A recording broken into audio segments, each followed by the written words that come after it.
Hey everyone, welcome back to the show. I'm Chris here with Gaming in the Keats here, bringing you my round two battle between Ogre Cons.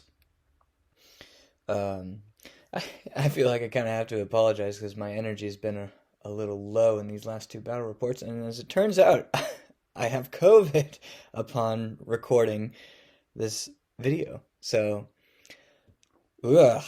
But, I'm gonna still record it. I don't care. Let's go. Let's get into it. Here's a brief look at my list. I go over it in a bit more detail in the first round of S1N. But yeah, it's essentially just a dark-eyed shenanigan list where the only thing that has to deploy normally are the 2 units of 3 bloatflies. So you can pause the video if you'd like to look through it, and yeah, we'll move on from there. So we got paired up against the WCW Four Horsemen.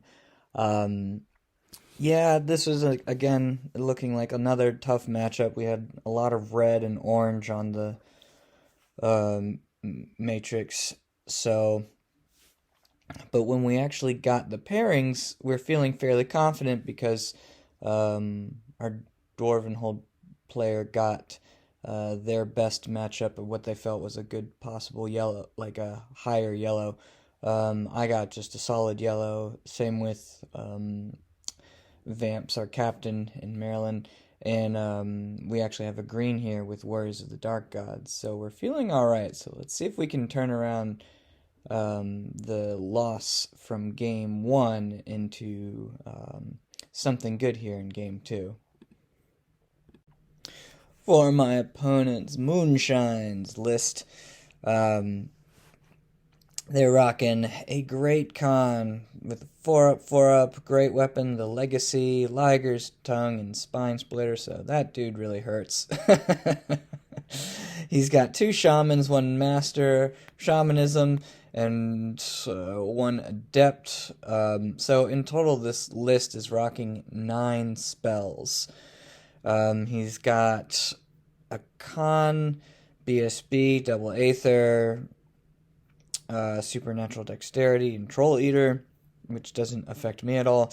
9 bruiser, so he's got the bruiser Death Star. He's got 7 tribesmen, which is his bunker, so that unit's MR3. 8 mercenary vets with plate armor and halberds, swift stride, and skull of King Get. And I am blanking for the life of me of what that banner does. uh, so, yeah, I think there might be just like immune to terror, or I don't know, maybe his whole list is, I can't remember. And then he's got 4 Tuskers with great weapons and the banner of Ginget. And then he's got a Tiger and 5 Scrappling Trappers to round out the list here. So, yeah, we'll go into deployment. So the pre-game settings, the map is I don't have the map information, and I've been trying to find it on New Recruit, and I'm just failing to do so. But deployment is refused flank, and the secondary is King of the Hill. So trying to get into a terrain piece and prevent your opponent from getting a scoring unit into their terrain piece. For magic, I went with, I think, a similar spell setup as last time. So I did Fate's Judgment, Stars Align, Unerring Strike, and I chose the 6th spell again of Divination. I've been, like, testing this spell out just to see if it's really, like, helpful or any good. And I do find in certain situations it can be useful, but it kind of gets drowned out from all the other usefulness of the different spells that I have in my arsenal, but we'll see if it makes a difference here. And then, of course, I did Whispers of the Veil and Spectral Blades on the Maw of Akan. For my opponent, they chose the they have the Hereditary innately, and then they have Awaken the Beast, Swarm of Insects. I think he got Savage Fury off, and he also has Break the Spirit for the Shaman. And for the Firebrand took Fireball, Cloak of Cinders, I think Pyroclastic Flow. It's one of the other missile ones. And then the Firebrand has a Rod of Battle as well in there. So as I'm going through this matchup, I kind of already had an idea of what I wanted to do against this list. And my thought process was really see if I could avoid the Bruiser, Death Star, and the uh, Mercenary Veterans. And just my goal was to essentially just overload that Tusker unit and see if I could get to the bunker. Because I felt like on normal situations, I'd be able to envelop this army because I have more units and they're faster. However, Refuse Flank makes this not as viable of an option. And once I'm seeing this magic setup, I'm starting to think, uh-oh, I think I might have misrated this match. Like, ah, crap. I haven't tested the Mauve Khan against the Cogdai's Legacy guy, but I don't think I win that with all those bruisers in there anyway. So, I'm just going to hold my Succubi back and hold them for the late game to try and score me the objective, and again, see if I can overload that Tusker unit. Now, this picture, you'll notice my deployment looks a little funky, and this actually highlights one of the weaknesses of my list. And it was one of those things where, like, I was conscious of this weakness going into this matchup, knowing that the Scraplings scout. And this is, I think, like, I am letting exhaustion kind of take hold of me at this point, and I'm being a bit careless, to be honest. So I kind of have to own this mistake here. But my opponent got to pick sides, and that means I got to drop for first, which I did. However, I think, and I've done this before with this list, where I just drop an extra unit to ensure that no scouting units can get into my backfield. And I usually do that with the Furies, or maybe a unit of Claude Fiends. and for whatever reason, I didn't do that in this matchup, and I'm punished for it. So, yeah, because we have to alternate dropping scouts, my opponent then gets to drop their scouting unit, and I think the Scraplings actually Vanguard, so they get to drop their scouting unit somewhere around in here, or somewhere in this back area, which makes this giant 18-inch null zone in my deployment zone, and I can't actually envelop in the way that I wanted to against that Tusker unit. And I'm just kicking myself hard because it really boxed me in, and it's my fault. Like, I should have just went with my instinct here and just deployed one extra unit, knowing that I was going to be dropping for first anyway. So this is on me. And yeah, and I know that this probably looks closer than 18 inches, but that's why I think the Scraplings Vanguard. So this is after their Vanguard movement. And yeah, and so you see this ridiculous bubble here. So yeah, you'll see how I try and compensate. But yeah, we basically just have 5 pieces of terrain. We have a field in the middle, forest, a hill, impassable over here, and we have a fence or wall, however you want to call it. I think I also made a mistake here, because both myself and my opponent chose the forest as our king of the hill. And I'm looking at this deployment zone, and I'm thinking to myself, why didn't I just choose the field? If I was planning on avoiding the bruiser start anyway, like, I could have just avoided that. I think in the time I was thinking, like, well, no, I want to be aggressive and try and close down these 2 units first, so that it kind of just makes sense to put it in the forest. But I'm not sure if this was the right call, to be honest.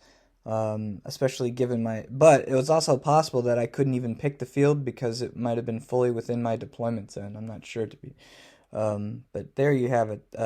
From left to right, excuse me.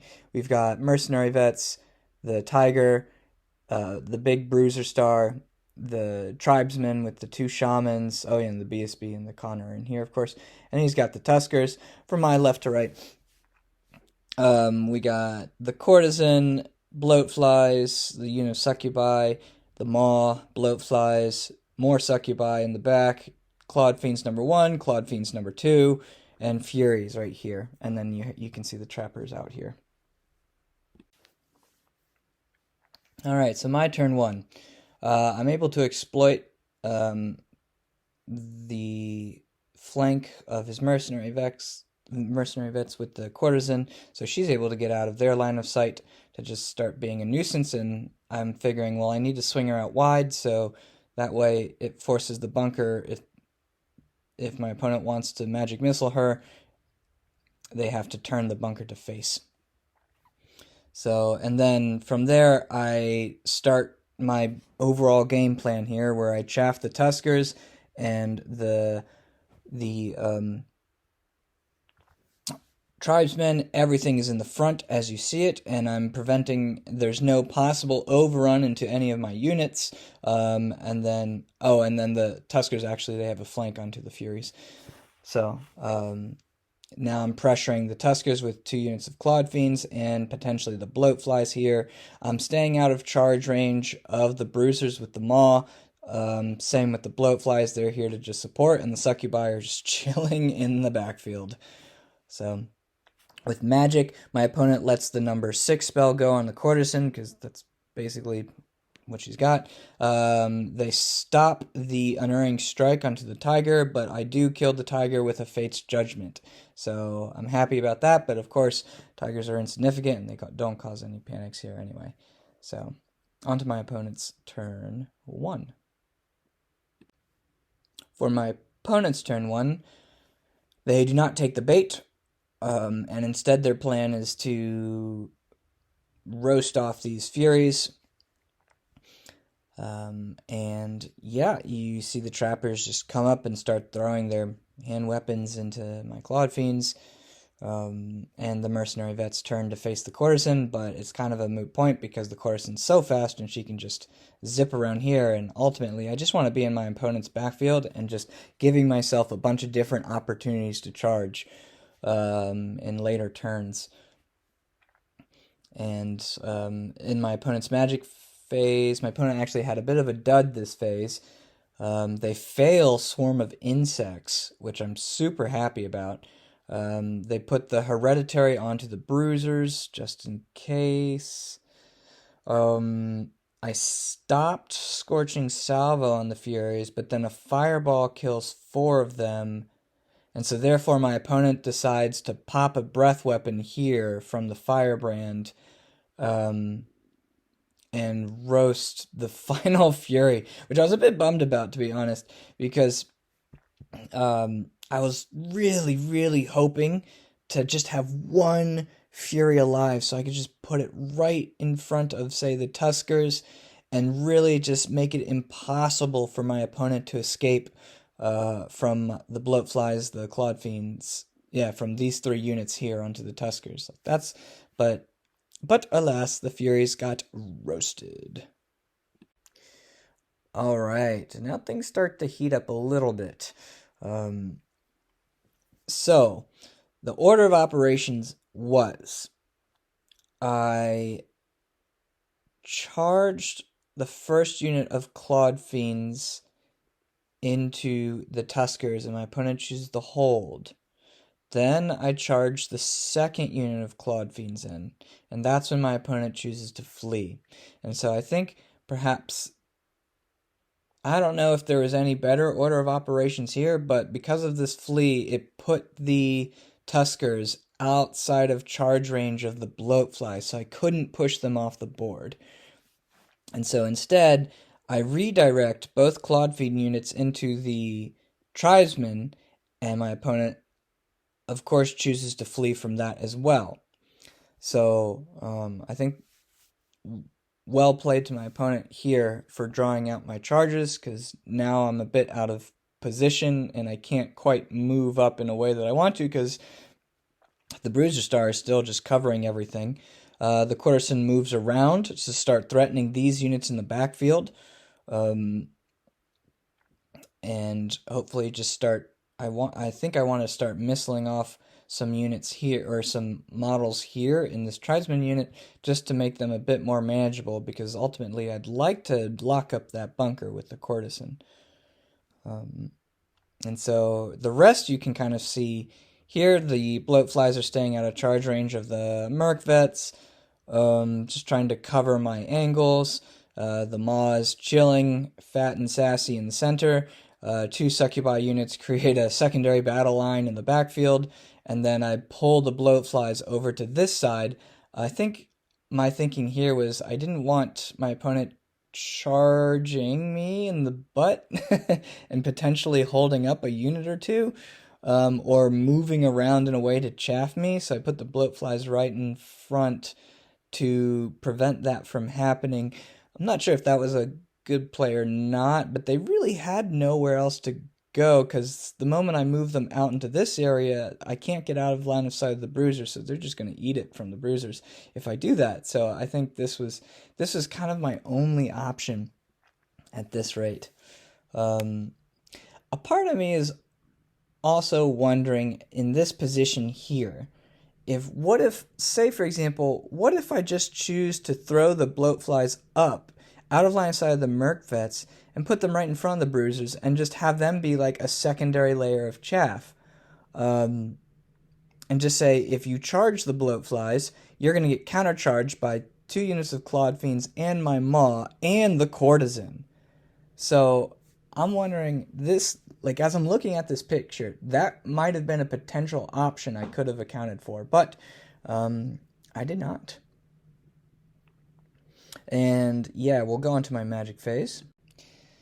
In the magic phase, I get off a boosted unerring strike onto these tribesmen. However, I miscast, and I do 3 wounds to myself. Well, my opponent rolled the dice, naturally, and put 3 wounds onto the courtesan, and now she's half dead, and that is frustrating, because I needed her on full health, and then once this tribesman unit rallies, she is very, very vulnerable to magic missiles. So I am now a little concerned about this situation. My opponent is therefore also able to just stop any of my other spells that go through. To my opponent's turn 2, they rally both the Tuskers and the tribesmen, which is kind of a bummer. I mean, it was, fairly likely, with the Discipline 9 with the reroll by the BSB, and my opponent just backs up here. They make it so, I believe the merc vets are positioned in a way where the bloatflies cannot fly out of their line of sight. I do also have to, I want to appreciate my opponent's patience on this one, because we had the conversation about it, and, I totally forgot, and I'm starting to, drool on myself a little bit at this point, because I've made the mistake of not really taking care of myself this day in terms of hydrating and eating and etc. So, and I start to suffer, and you'll see that in future turns / games. Spoiler alert. But so my opponent had to remind me, oh yeah, the bloatflies cannot fly out of line of sight of the merc vets. And so again, I thank you to my opponent. I appreciate your patience here. For my turn, of course. So yeah, with magic, I do believe I'm able to withstand some magic missiles going off, but my opponent is able to get off, I believe, another hereditary onto the bruisers. So the courtesan still has 3 wounds, but now I'm not really feeling confident about charging this unit here. So here's where I think I start to slip up a bit. In my turn 3, I don't declare any charges. The courtesan comes around to threaten the rear of the Tuskers, and so now I'm throwing the Clawed Fiends in front of them, out of line of sight of the Bruisers, to essentially trap that Tusker unit so my opponent would receive potentially a charge from the Courtesan, the Bloatflies, and the second unit of Clawed Fiends. So that's my thinking here. Like, I'm trying to trap this unit. I'm getting this unit of Succubi kind of in position to start making a move on the objective. This other Succubi unit stays put. Same with the Bloatflies. The Maul kind of stays put and out of charge range of the Merc Vets. Yeah, so my opponent is able to stop in my magic phase an Unerring Strike onto the Tuskers, but allows for the magic resistance spell on the Courtesan, because I do expect that she will be receiving some heat, no pun intended, in the next magic phase. In my opponent's turn 3, my opponent does charge the Clawed Fiends, so they're not long for this world. They reform and turn to face the Courtesan, and I do think my opponent did shuffle the 3 inches this way to the right in hopes of blocking the Courtesan from charging the Tuskers, but we'll see what happens there. And my opponent continues to back up. My opponent is not touching the forest, FYI, which is also interesting. So I think my opponent is just being patient here and is just waiting for that turn 6 to just boop, put his toe into the forest to win the objective. Same with the Merc Vets over here. The Scraplings, MVPs over here come and start throwing weapons into the Succubi. And yeah, during my opponent's magic phase, I think I stop Swarm of Insects. My opponent does get a Scorching Salvo off on the Courtesan and puts 2 more wounds up. So the Courtesan has 1 wound remaining, and I'm just like, oh, come on. And to make matters worse, my opponent gets Awaken the Beast up, so +1 resilience here on the Tuskers and the Hereditary. Oh my god. So now this Tusker unit is Resilience 6 with -1 to wound. And it kind of dawns on me at this rate that my opponent actually has effectively 3 -1 to wound spells with Cloak of Cimbers, the Hereditary, and Awaken the Beast. Like, effectively, 3 -1 to wounds. And I'm just like, what the fuck? Oh my god. Like, it is, it makes this Tusker unit so much more difficult to deal with. And yeah, as expected, in close combat, I don't do a single wound to the Tuskers, and they just completely wipe out the Clawed Fiends. Not a problem. And it's at this rate where I have to call my timeout. Because I'm kind of at a loss at what to do. I can either engage the Tuskers or not. So I call my captain over, James, and sort of ask, like, how is everyone else doing? And we kind of get the sense that, okay, James is doing pretty well in his game.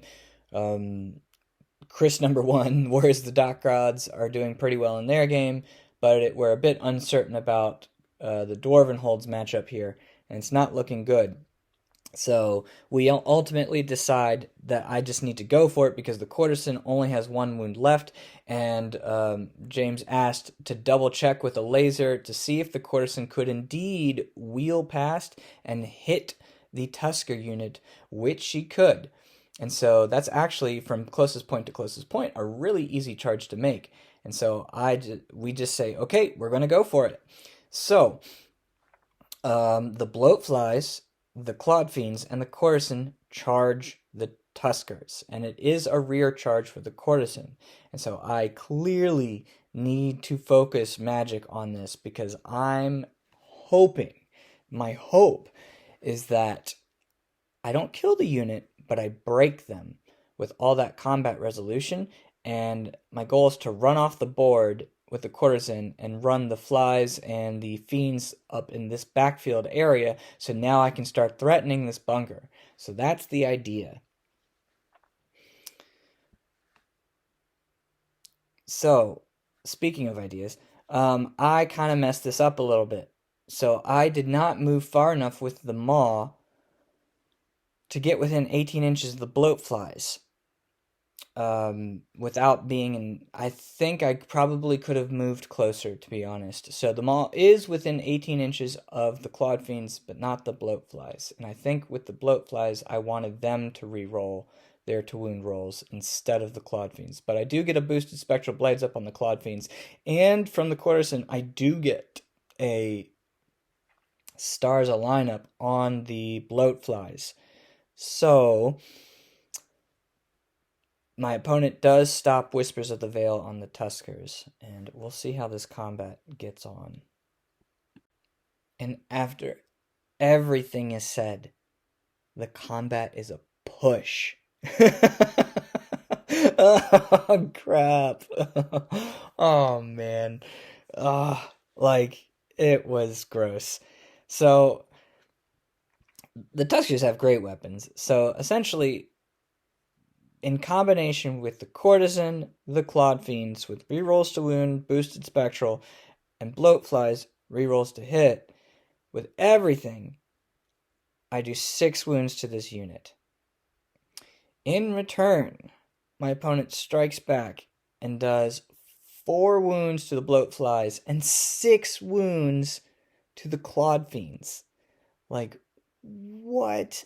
Luckily, the courtesan doesn't do, like, the courtesan, no attacks were actually allocated to the courtesan.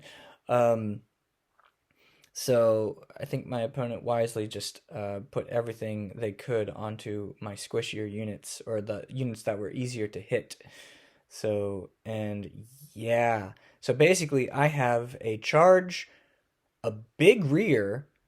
So that's 1, 2, 4, plus my 6 is 10. So, actually, that unit has a banner. Oh, you know what? I might have done a second. Oh, yeah, I did 7. So a toxic hit put another wound onto this Tusker here, which therefore that cancels out his banner, and because of my opponent's 10 wounds to me, it is a push combat. And that's the point where I'm just like, oh, crap. And you can see my opponent decides to reform the tribesman to face this way. Same with his bruiser unit, but he's still covering himself with the Merkvets here, so I can't get aggressive as I'd like to with the maw. And yeah, and then my opponent also moves into this field with the trappers and traps it. So now, the moment I move, I'll have to take DTs all over the place here. And yeah, I'm sweating bullets into this combat right now. And so with my opponent's magic phase, they basically get the same combo off. Like, I have to stop, I think I stopped Cloak of Cinders, and then they still get, +1 resilience and -1 to wound off, and I'm just like, oh my god. Like, here we go again. And this is a picture of me failing my Discipline 9 Steadfast on the courtesan. So, I don't do anything in the combat. I might put a wound up again, but there's still 2 Tuskers there, and they go back and just beat the crap out of the bloat flies and the clawed fiends. Well, I think he put all of his attacks onto the bloat flies, because they're just easier to hit. And yeah, he just essentially kills the bloat flies. I lose the combat.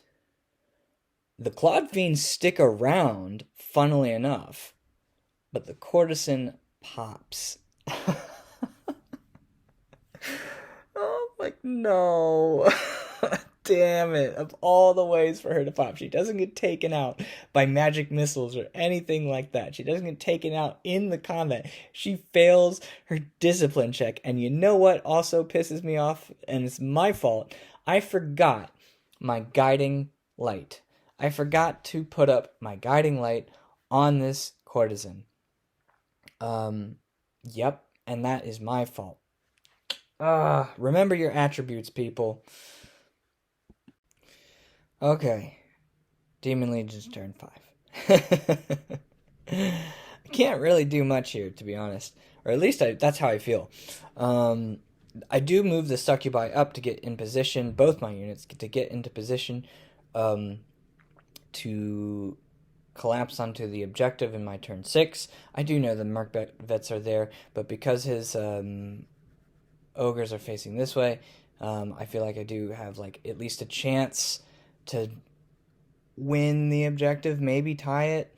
And I think I'd have to, I think I'd have to sacrifice my bloatflies in order to do it, but I know that the bloatflies are worth way less than actually the objective. So, yeah, I'm basically making a move. And you can also see here, the Succubi trigger the DTs and take 6 DTs. They lose 6 models to the trappers. So, these guys are just NVPing it over here, just being a nuisance. In my opponent's... in my magic phase, my opponent stops Whispers of the Veil, and I fail Spectral Blades on the Fiends, so yeah. Not much to report here. My opponent decides, we don't really need to deal with the Fiends with anything else here. We can just focus, look back upon the center. And yeah, I, crumble a little bit, I believe. So the champion Fiend is still there, holding strong. But, yeah, I don't really have a picture of my opponent's magic phase, but nothing of note really happened aside from possibly getting off another buff or 2 onto the Tuskers. Oh yes, and then, excuse me, I think the trappers put 2 wounds onto the maw. Somehow. Yeah, so my turn 6, I make a go at the objective. So I put the Succubi into the woods, just tipping. I charge the lone Tusker. The Fiend does do like the final wound to kill that Tusker, but there's still the champion that's left, and the champion goes back and kills my Clawed Fiend, and so now I'm just like, god damn it, like, okay, fuck it, let's go. Succubi charge the Tusker. My plan is to overrun into the flank of this unit, and my hope is just to do enough damage to counter, like, the counter charge from the Ogres here, and just stick this unit here and win, maybe tie the objective if my opponent chooses to not go for the bloatflies. So that's my thought process there. And then, yeah, I mean, I'm grasping at straws, everyone, at this rate. Like, this game has definitely fallen out of my control here. And to make matters worse, both spells were either stopped or I failed them, so I didn't get off any spells this turn either.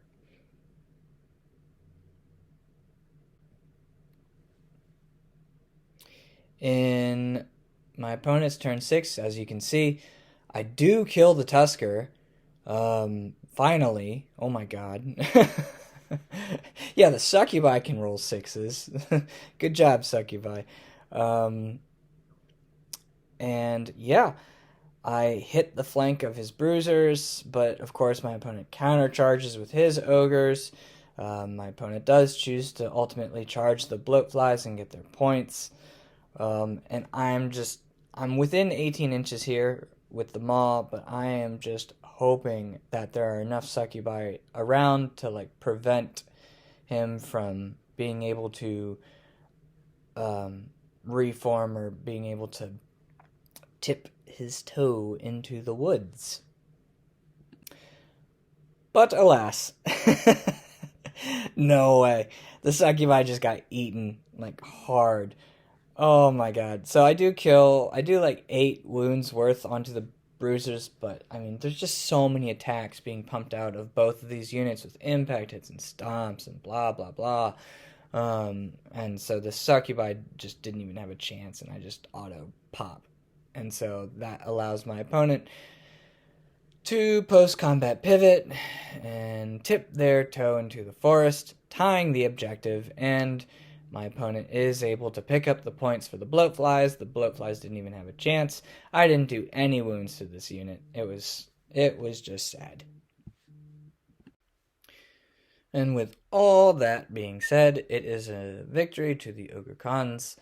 16-4 with a tied objective. Well played to my opponent, and again, appreciate the patience my opponent had, because yep, like I said, I was starting to struggle at this point, and it went downhill pretty quickly, just like exhaustion wise, and just being tired and um, not hydrating and not eating enough, and that's again on me. So gotta own it. My opponent took the court, the succubi with the musician champ, the 2 times Claude Fiends, 2 times bloatflies, and the Furies. I only got the Tuskers and the Tiger. So yeah.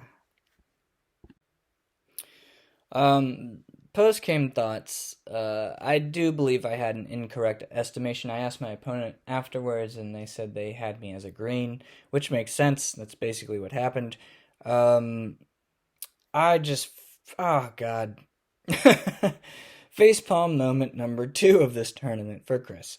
Yeah, the deployment, like allowing the trappers to get behind me and just create this 18-inch bubble null zone, just screwed me over hard. I think.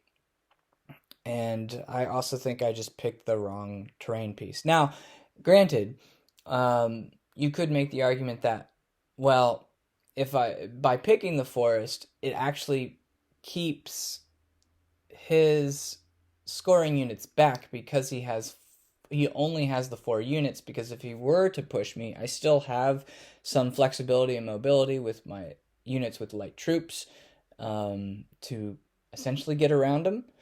So it's possible that I made the right choice, but I'm feeling like I did not. So I'm not sure, to be honest. Micro stuff, man, like just freaking reform the succubi earlier in the game. Like, they didn't need to be in horde formation. I think the only reason they were is so everything could fit in the backfield. Because if they were in the bus, I just wouldn't be able to deploy the maw in front of them. But just reforming them earlier would have been really helpful to maybe give the maw a bit more breathing room. The movement with the maw could have been better. I could have been more diligent about finding a way to get within 18 inches of the bloatflies with the leadership stuff and the magic stuff, without giving up a potential charge from the bruisers. I think it could have been also a mistake to charge both units of Claude Fiends, knowing that my opponent had the potential to flee. Like, I was aware of that fact, but I just decided to do it. Yeah. Now, knowing, I mean, that unit, I think the Claude Fiends do okay if they charge the Tuskers without any buffs up. And if I'm able to get like a magic spell up or 2, I think I can do all right. Because ideally that's their target, aside from just ogres. So I think perhaps I could have been a bit more patient there, charge 1 unit, and then get into position with the bloatflies in the 2nd unit and allow the court to, again, continue to make her way around the back, so I can essentially enact my game plan. Yeah, and then little stuff like miscast on the court hurt. That sucked. Putting those 3 wounds up, like, it cost me. Ultimately in the end, and then failing the discipline 9, which isn't totally unlikely, but it's certainly less probable. And like the fact that I forgot my guiding light to put it on the courtesan just to ensure that she doesn't pop.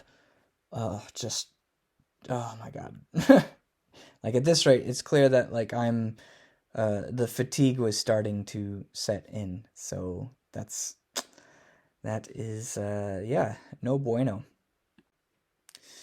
And furthermore, it ends up being a defeat again to our team, the Triple Chris. Luckily, we didn't get capped this time, so that's at least good. 2 matches did not go as predicted. First of all, the internal dwarves match with our Dwarvenholds match did not go well for Chris.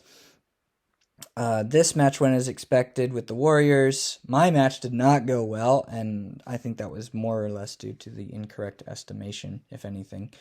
And the match with James and their captain Fergus, I think, went as expected to the Matrix.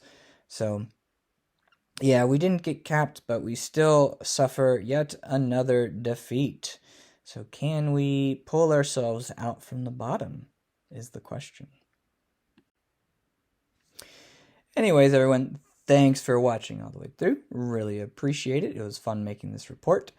Thanks again to my opponent and for just the game itself as a whole versus WCW. And yeah, like and subscribe if you would be so kind, please. See y'all in the next one. Ciao, ciao for now.